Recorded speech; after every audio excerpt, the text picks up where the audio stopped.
Hey everyone, I wanted to go over the skill of positioning in Halo. Halo's been out for 19 years, so a lot of people have put a lot of time into this, and I think it's important for people to have a reference doc and someone for where to start if they want to learn how to play Halo properly, and sort of where positioning fits in that whole skill set. I would argue positioning is the most important skill to have. Obviously, you have to be able to shoot people to an extent, but if you can shoot people with any sort of consistency, positioning is going to be the biggest thing that gets you above whatever level you're at now.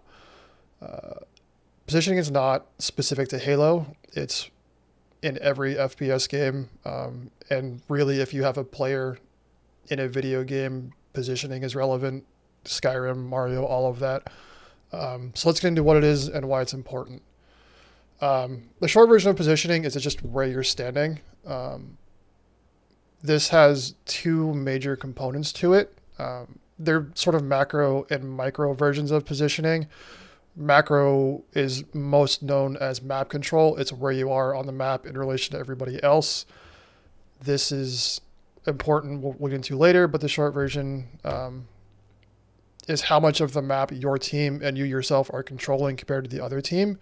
If you have more options to go places and shoot places, you're going to have an advantage. The micro version of this is what most people call movement. It's pretty similar to footsies in the fighting game community.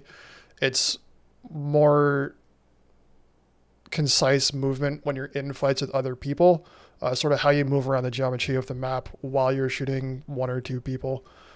So let's get into macro to start this. Again, it's called map control. The biggest part of this is control over map objectives. Normally, these are things like overshield, camo, power weapons like sniper, rockets. This does come with some other stuff. The space advantage is by far the biggest as far as if you spawn in whether or not your team has map control, it's where can you go on the map safely. If you don't have map control, this feels really bad. You basically feel like you spawn and get shot, and often in case that is exactly what happened. The other team just has full map control because everyone's standing in very good spots on that team. Then you spawn, they can see exactly where you spawn and then just shoot you off the gun, and you're already at a massive disadvantage. Another part of this, which is going to come up in both map control and movement, is options. If you have more options for where to move and where to shoot, you have a lot more chance to outplay somebody. If you have 5 different options for a way to start or leave a fight and the other person only has one, they have to make the same play. And if they always make the same play, it gives you the chance to make the best decision to take that fight properly to give yourself an advantage. Sort of in line with objective control and spawn shooting is sightline advantages. If you're in a spot where you can shoot most of the map safely, as in you can probably see 2 or 3 of the other team and you can shoot them as much as you want, but as soon as they start to shoot you, you can just leave and they can't do anything about it. You have a massive advantage, mostly for your team. These sightline advantages do come into play in the movement part of it, where you can use certain sightlines to start a fight. If you have initiation, it's important. Again, we'll get into that. But the majority of the map control part of sightline is being able to help your team from a safe position. If your teammate gets in a one-on-one with somebody across the map and you can shoot them even once, your team has the advantage if their team can't also do that, which is essentially the same as team shooting. If you're in a good spot on the map and you have proper map control, you have a lot of options to help your team. If 2 people shoot one person, that one person's going to die without trading. Which, if you've played any shooter before, you know how important that is. So I have Halo 3 loaded up on Heretic just because the map is super short, and I think it's probably the easiest to show how important this is. I don't think I need to go over the callouts on the map. If you do need me to, I will probably make a video on that later, but I'll use some terminology for where things are. I'll also shoot the spot on the map, so if you don't know what it is, just look where I'm shooting and you should have a general idea of what's going on. So let's hop over to it. So this is red base on Heretic. It's midship on Halo 2. It's been remapped. I know it's been remade for technically Halo 5 in 2 different versions, and it was some bastardization of Zealot in Reach, which thematically was the same. It didn't play anything similar to it. So on this map, if you're not aware, everyone spawns top bases. This is red base. Across from me is blue base. Actually, I'm in a blue base. Yeah, sorry. Red base is to the right of P3. So this is pink tower, P3, P2, P2, 1. When you spawn here, you really don't have any map control at all. You're standing in a base. You can shoot the other base, top and bottom, and that's kind of about it. You can't see a whole lot. You have some options, but your options are very linear, where, I mean, you could technically walk out the map, but don't do this. You just get shot by 4 people and die. You could also, in theory, go under your base and then go somewhere, but again, this is somehow giving up more map control where you now have no options to do anything. Like, if you're bottom base, you can shoot your street and you can't kill anybody and they can just leave, and you can, like, kind of shoot the bottom of their base. But again, if they're here, this is a mirrored map, they just do this and you can't do anything. So being in the base here is a good example of you can't do anything. It's a very poor map control. So if you go up to P3, which is pink 3, this is pink tower, the top of it's the 3rd level, so it's P3, you can see how much of the map you can see, right? So if we spawn blue and they spawn red, their spawns are pink 1, which is directly below you, which you can't shoot directly, but they can go here, they can go here, they can go here, and they can go here. And I don't know how familiar you are with this map, but they can't hide. They have to walk into you and die, and shooting up is almost impossible. So P1's a terrible spawn. They can spawn under their base, which, again, they don't get shot immediately, but they have 3 options for leaving the base. They can walk here, or they can lift to here. I mean, they're going to have to lift or die, and then they lift, like, you'll hear it, and their options for lift are the same as their options from base. They can go here, they can go here, and then go here. Not a whole lot of options, and again, you can shoot them as much as you want. As soon as they start shooting back, you do this. You're alive, right? So P3 gives you insane coverage on all of their spawns. The one spot I didn't cover is car 2, which is under that. The carbine spawns, that's car 3, car 2 is under there. They can spawn in there. Which, depending on the game flow, may be very good for them, but their options for leaving car are to go here and to go here. So again, they spawn car 2. If you didn't just lose all of your map control, they just spawn and die. So if you hold pink 3, you can see the entire map, and you can see how advantageous this is for helping your team. The safer version of P3 is P2, which is in here. The immediate disadvantage of P2 over P3, there's really 2 of them, is your ability to shoot different places at the same time. So remember, if you're on P3, you can see the entire map, and to change from shooting base to car, you just move your crosshair. You can't really see car from here, not that you could see it great from P3, but you could see the street from P3, and you can't really see it from P2. The other main disadvantage for being in P2 is how easy it is to get grenaded. There's not a whole lot of room in here, and there are pros and cons of it, but you spawn the plasma grenades and not frag grenades on Heretic. You can see if you pick up a frag grenade, how easy it is if you're pushing out from base, just to throw a grenade into pink, and you can put it pretty much wherever you want. It does a bunch of damage. That was a poor grenade. But Plazzies are very similar to that, and you can also do an Insta Grenade where you do this. It blows up in here. It does a bunch of damage. You can see that blew up here, and it's really hard to dodge all of the damage from it. So if 2 or 3 people are spawning and they know you're here, they're just going to grenade you. You can leave, and it's generally safer from shots in P2. So if you don't get naded a bunch, you're not going to die here. It's really easy to take your fight on street as much as you want. But this is the same sort of concept where if you're P2, they spawn P1, they go there or there, and they just die. Same thing from base. They can't push you there, they can't push you there. And if they do lift, you have all of this room to fight. If you see they're strafing out, you can do this, right? Like, they can't really kill you here if you play it properly. So again, just recognizing the difference between how much option and control P3 gives you versus just being bottom of the base. This map, unfortunately, doesn't have a great example of a power weapon to control. If there was OS or a sniper rifle or something like that, it'd be important to control it.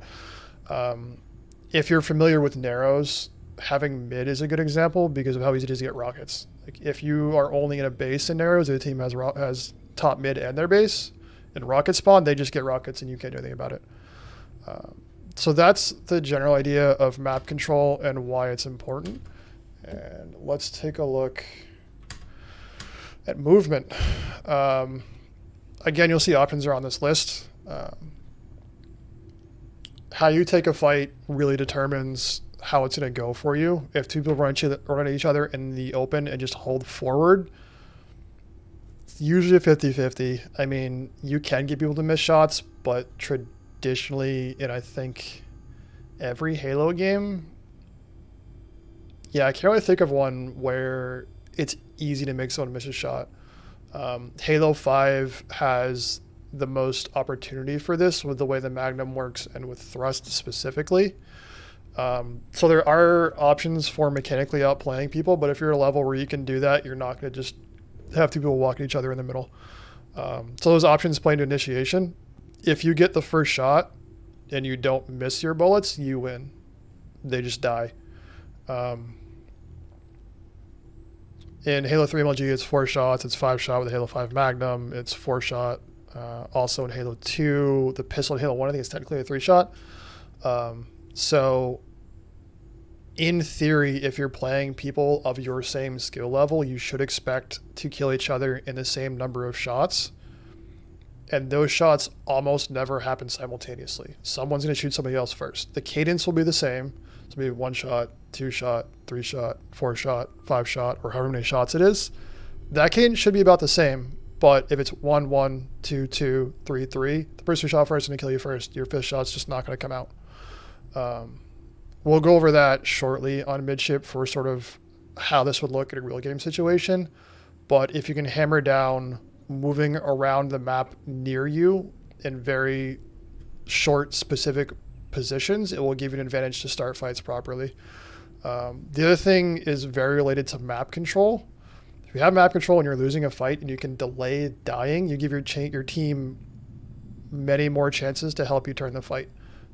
Or just have your team kill them for you, which should in theory happen. But if you are down in a fight, even if you're down 2 or 3 shots and you can move well enough to not die to the other person and they have to get out of position to kill you, if they move out of position and your team is in a position to shoot them across the map, they'll probably just kill them. So let's take a quick look at sort of how that looks in game by turning this off and going back to Halo. There are a bunch of options in P3, but you almost only get pushed from pink, or you get shot across the map from cars, so that's not really interesting. I'm going to say slide a lot, so for reference, this is car slide, this thing here. This is car slide, that's car 2, and car 3 is up here. But something that happens fairly often on this map is people spawn base, they'll walk towards car, and you'll run into each other. So if you start a fight car, the first and most important thing is to know where your team is and whether or not you have pink control. A lot of this will revolve around whether or not you'll have help from pink. We'll just assume for now that no one's on pink to go over the sort of footsies that you can do when you're here, and then we'll go over how those change when you have help from pink and when you don't. So probably the easiest example of this, and I'll show it from the losing perspective first. If you get in a fight here, you get 1, 2, 3 shots. Say you missed your 3rd shot and you get shot. You're losing. You shouldn't take this fight because if you shot 1 or 2 more times depending on the game mode, you're dead. And you go to car slide and hide, right? At first glance, this looks fine. You're sitting here, you're crouching, and they can't shoot you. They have to walk all the way through here to kill you, right? And the most common thing you would think, if someone's advantage and they go there, we just walk up here and shoot them, right? Because they're here and they're weak. But what they're going to be doing is sitting here and just waiting for you. So if you're here, you walk up, you're just going to get blasted, and they're right there. You can win that fight, but it's not great. But if you think about it, if you're here and you see they go there, you have a lot of options. You can do this. You can just walk up here and shoot them. That's an option. Again, they'll expect you to get a little fancy and sort of come over here, which isn't great, but don't do this. You can do this. Come over here and shoot them, especially if they have radar. If you're not playing MLG and they're here, if you shot them doing this, and they go there and you just hold forward, you're going to die. Because if you're here, you can see them on radar. You just throw a grenade. They can't push you anymore. Don't do that. But some clever options, if they're there, you can go car 2, jump out here. Right? You can do that. Grenade won't hit you. You can also, if they're over there, do this. Come here. Get shots that way, right? You're not going to pre-aim this. This doesn't make any sense to pre-aim. So if someone's sitting here because they're weak, and you jump out here, you're going to get the first shot. No one stands here doing this. Because there's too many, like, there's 2 or 3 ways to get up here where they have to be looking this. If radar is going that way, they have to cover car 2 because people are dumbasses. They also have to cover this because you can come here. You can, in theory, do this. Jump out here. Not miss your jump. You do this, jump here, jump like this, right? There's so many ways to push somebody here that isn't walking in a straight line at them. So if you get someone weak, think about where they're sitting and where they have to be covering for the most options for themselves to not die. So over here, it's sit here, you look right here. If someone comes up, you'll see them, right? See them there. And if you have radar, you'll be on radar watching for that. You jump over there. So if someone's weak, we've discovered that the best option is to come here, and just jump over on them, right? But if you're advantaged in a fight and their team has pink 3, and you try to pull that, come here. Oh, look, you're being shot the whole time. You're not going to get there in time to kill them. You're just going to die. So that, I think, covers most of it. For someone going here, we'll go over something else shortly. But if you have an advantage in this fight specifically, and you can think of this in relation to other maps where if someone's hiding, you have to think about where they need to look for their best chance of not dying. And their chance, if they had come here in the fight, sitting here and looking car 3 is the safest option for them. It's extremely hard to nade them. This covers 2 or 3 routes to pushing them. And it gives them the most time to react to someone pushing behind. If there is no radar mode, they may have to take something different because of how easy it is to come behind them. But in a radar game type, you have to take that into consideration. That said, if someone's here, you have to find a way to push them without being shot from P3. In this case, there really isn't. If they're here, you can't kill them. But if your team has pink 3, you have all your options available to you. So pay attention to the best way to approach somebody that's hiding, and then know if you can take that route based on how much map control your team has. So if you don't have pink, we've discovered that coming here is a very poor decision because there's probably 6 different ways someone can push you from here and you can't cover all of them. It's not possible. So if instead you took this fight, you go 1, 2, 3, and you missed a shot, just leave. You're gone. They can't do anything about this. P3 can't see you. You just sit here. You can't die. They can throw nades, which can get iffy, but someone P3 probably doesn't have nades. If you've held nades long enough to be P3 with grenades, you've given up other ways to control the map, and it's extremely unlikely that someone from P3 can nade you, and that's really the only position that can get a nade in here. If someone pushes you from here, you can just sit here. If you have enough grenades, you can just throw this. You just keep throwing nades in here, and you can't be pushed until your shields come back. This is kind of an option where they can run all the way across the map. They can come here, and they can jump on you like this. But that requires complete map control and complete control of the bases to the point where like your team has to be full dead and spawning P1 and under base. And at that point, sometimes you just die. But if you consider the differences between if you get weak and go here, the only thing the other person needs to be able to come kill you essentially for free is for your team to not be P3 or standing window and shooting them. If those 2 things are true, they can kill you. It's even worse if their team has P3. But if you came all the way back to base, because again, if we're taking a fight here, we have 2 options. We can go here by doing this, or we can leave back to base by doing this. It's about the same. This one's longer just because you have to walk around this thing. But if you think about it, we're at a site here. It looks like it's longer because we're going all the way here to stay safe from P3. And this is just a safer spot to begin with. But this is by far the safer route.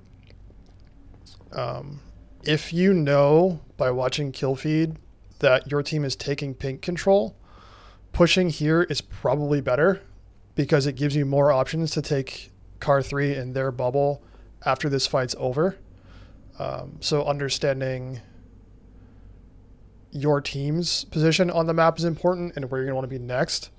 But this should give you a good idea of, if you get in a fight, where to go and what to do from there. Specifically, if you have an advantage, why having options to come here is so much better than not having options to come here. So that, I think, is going to wrap it up for me. There's a lot more to this. I would like to make more information on specific examples of map control and movement, but I wanted to get something down that shows why it's important to think about where you are at all times, and sort of how that works into your second-by-second decision on where you're standing and what you're doing in fights. I hope that was helpful. If you guys have any questions, let me know. I'll do my best to answer them. That's about it. Thanks.